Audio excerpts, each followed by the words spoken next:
আসসালামু আলাইকুম ওয়া রাহমাতুল্লাহি ওয়া বারাকাতুহু। Job math MCQ solution part 15।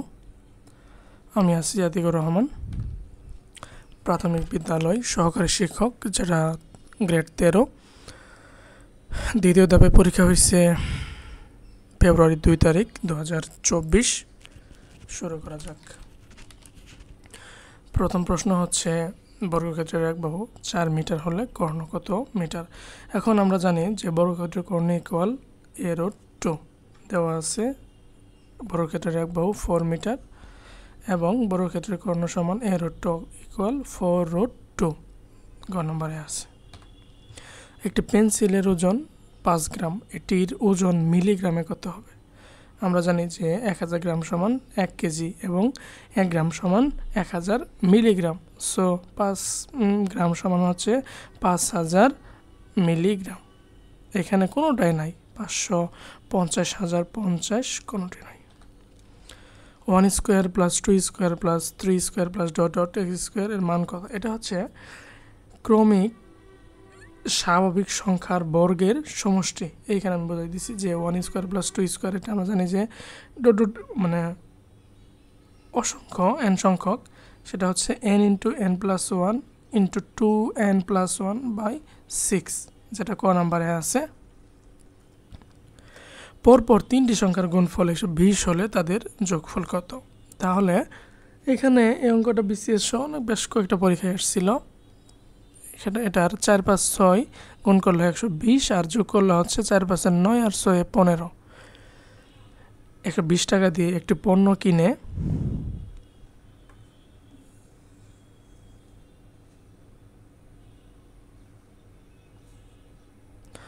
100 টাকায় বিক্রি করলে এটা ক্ষতি হয়েছে। তো অবশ্যই সবাই চায় লাভ করতে, বেচারা লাভ করতে চায় নাই। আচ্ছা, কিনে 100 টাকায় বিক্রি করলে ক্ষতির পরিমাণ, অর্থাৎ ক্ষতি ইকুয়াল ক্রয় মূল্য মাইনাস বিক্রয় মূল্য। তাহলে ক্ষতি হয়েছে 20 টাকা। কত টাকা ক্ষতি হয়েছে? 120 টাকায় ক্ষতি হয়েছে। লিখে দিচ্ছি 120 টাকায় ক্ষতি হয় 20 টাকা, 1 টাকায় ক্ষতি হয়, অতএব 100 টাকায় ক্ষতি হয় কি কাটাকাটি করে সব মিলে 16.6% নামছে। ঠিক আছে, 16.67%। 1 মিলিয়ন সমান কত বিলিয়ন? আমাদের সুপরিচিত মিলিয়নের শব্দ ফেসবুক, ইউটিউবে আমরা জানি 1 মিলিয়ন সমান হচ্ছে 10 লক্ষ এবং 100 মিলিয়ন মিলিয়ে হচ্ছে 1 বিলিয়ন। এবং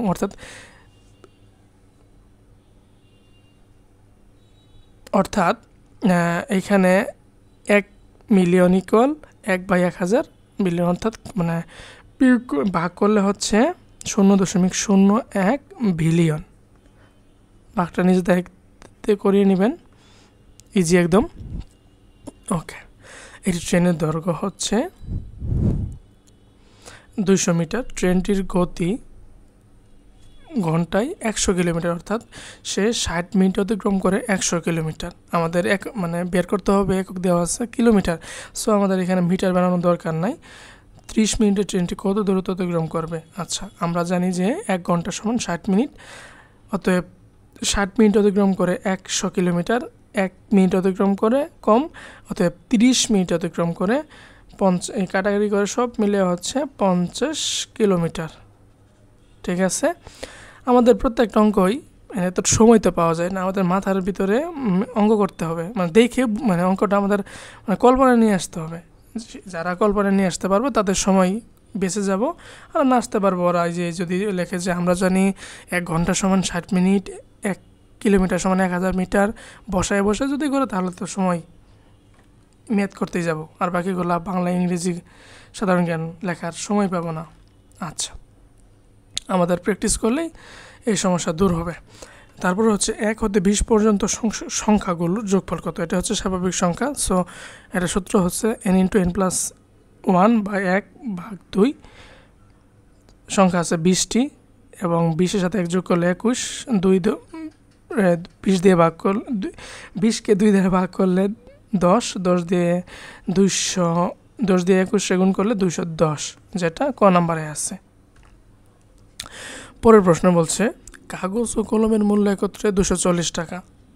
তাহলে আমাদের দুটা মূল্যই একত্রে দেওয়া আছে, কিন্তু আরেকটা বলে দিয়েছে যে কাগজের মূল্য কলমের মূল্য অপেক্ষা 40 টাকা কম হলো। এখানে আমি ধরে নিচ্ছি যে কলমের মূল্য ক টাকা, অতএব কাগজের মূল্য সমান কি, যে একত্রে মূল্য থেকে যদি আমরা কলমের মূল্যটা বাদ দিই তাহলে কাগজের মূল্য পেয়ে যাব। এখন প্রশ্ন মতে ক মাইনাস কাগজের মূল্য, এটার মানে কত টাকা কম, এটার মানে কম হচ্ছে 40 টাকা। এখান থেকে কয়ের মূল্য বের হয়ে গেল কত, 140 টাকা, অর্থাৎ কলমের মূল্য বের হয়ে গেছে।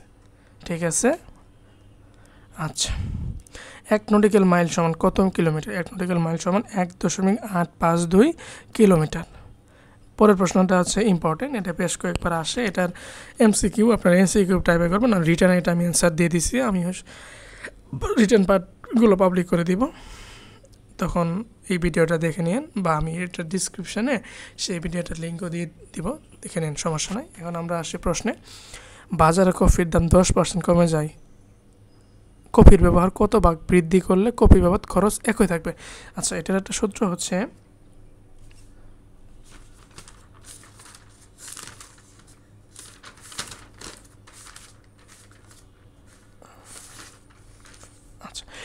এটার মানে মেন জিনিসটা হচ্ছে, যদি কোনো কিছুর মূল্য X% হ্রাস বা বৃদ্ধি পায়, তবে সেটির ব্যবহার কত কমালে, অর্থাৎ মাইনাস করলে বা বাড়ালে সেটি বাবদ ব্যয় বৃদ্ধি পাবে না। এরকম শত শত অঙ্ক আছে, আপনারা চোখে পড়ছে আপনাদের।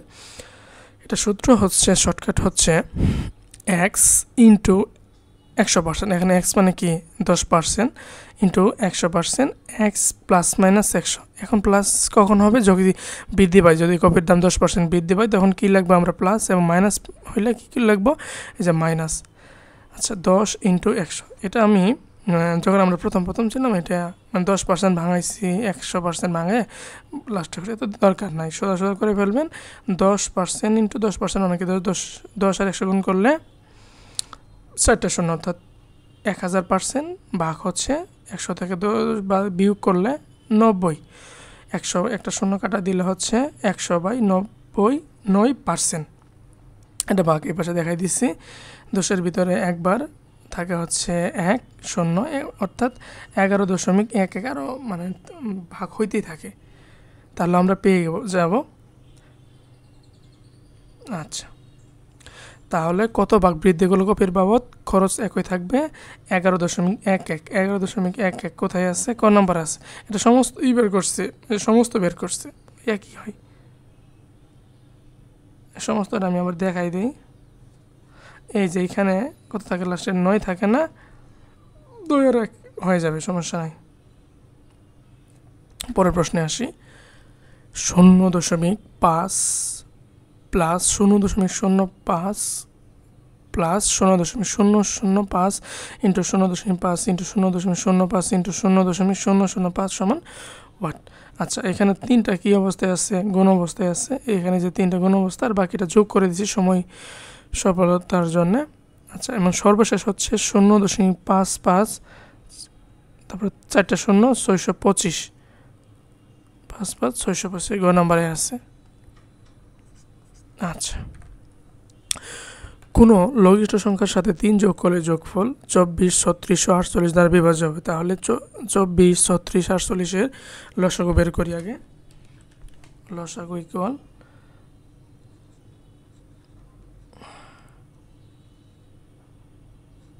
36, 48। আচ্ছা, প্রথমে আমরা 2 দিয়ে চেষ্টা করি, ভাগ করি। 12 দ্বিগুণে 24, 18 দ্বিগুণে 36, 24 দ্বিগুণে 48, আবারও 2 দিয়ে, 6 দ্বিগুণে 12, 9 দ্বিগুণে 18, 12 দ্বিগুণে 24। এবার আমরা 2 দিয়ে করি, 3 দ্বিগুণে 6, 9 থাকুক, 6 দ্বিগুণে 12, 3 দিয়ে ভালো হবে, 3 একে 3, 3 3-এ 9, 3 2-এ 6। অর্থাৎ আমার কাছে সর্বশেষ মানে লসাগুটা থাকতেছে 2 গুণন 2 গুণন 2 গুণন 3 গুণন 1 গুণন 3 গুণন 2। আচ্ছা, অর্থাৎ 2 দিয়ে 4, 4 দ্বিগুণে 8, 3 8-এ 24, 24 দ্বিগুণে 48 গুণন 3। 48 গুণন 3, 3 8 24, হাতের 2 3 4 12 আর 2 হচ্ছে 14, 144 বের হয়ে গেল এই তিনটা সংখ্যার লসাগু। ওকে, এখন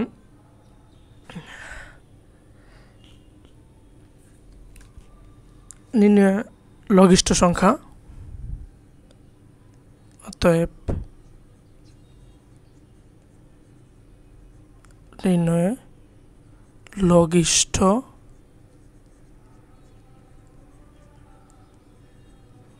সংখ্যার সমান এর লসাগু থেকে যদি আমরা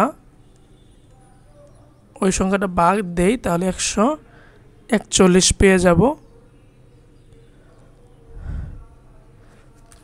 এটা কি হবে, ওই সংখ্যার সাথে ভাগ করা যাবে। আচ্ছা, 141 পেয়ে গেলাম। এখন আমরা একটু দেখি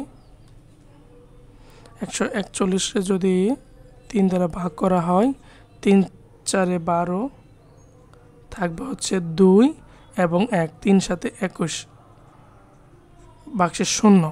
এবং আমরা যদি 141 দ্বারা ভাগ করার চেষ্টা করি, 3 4 12 হাতের কত 12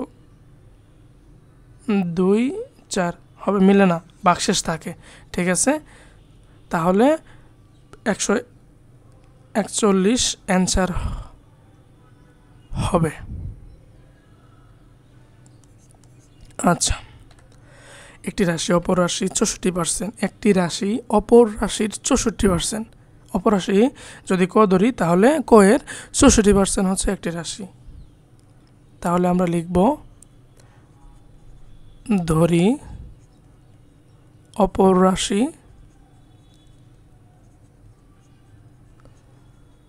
ইকুয়াল ক। অতএব একটি রাশি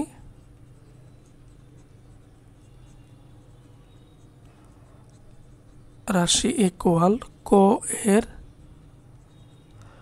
64%।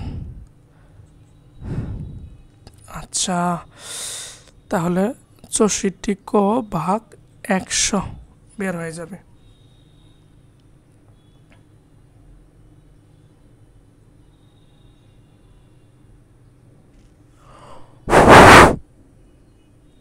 বাবা,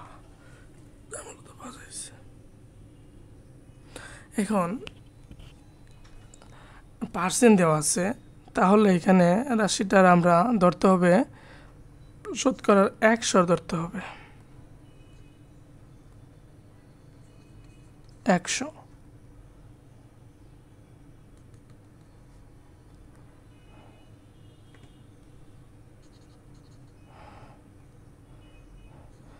100 এর তাহলে 100 ইন্টু 64/100, 64% করলে 100 100 কাটা থাকবে হচ্ছে 64।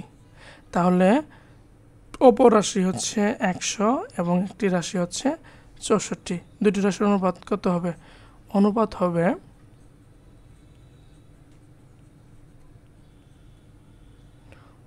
64/100।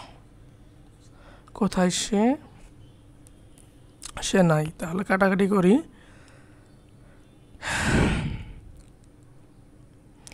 কাটাকাটি করলে হবে 3 দ্বিগুণে 6, 32, 50 আবার ভাগ করা যায়। 16 দ্বিগুণে 32, 25 দ্বিগুণে 50 আছে। 16 25 16 25 হ্যাঁ আছে, ক নম্বরে আছে।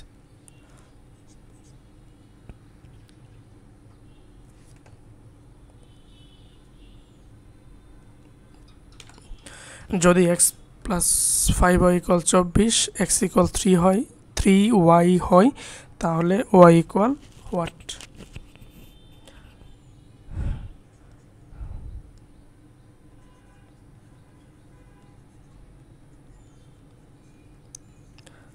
এবং x এর মান বসাবো 3y ইকুয়াল 5y সমান 24, কত 8y সমান 24, অর্থাৎ y ইকুয়াল 3 8 24। ওয়ের মানটা পেয়ে গেলাম 3, এই যে 3।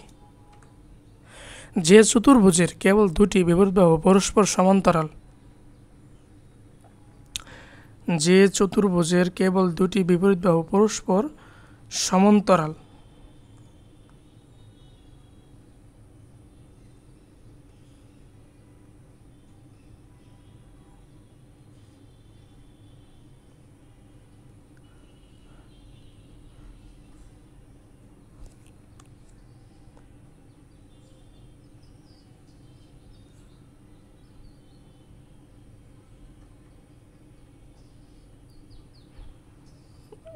মিলে গেল না, তাহলে এটা হচ্ছে কি ধরলাম আমরা, এ বি সি ডি, এটা একটি ট্রাপিজিয়াম।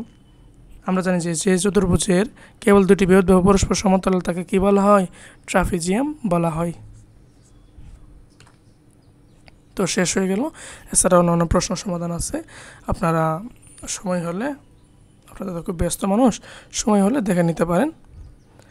Thank you everyone.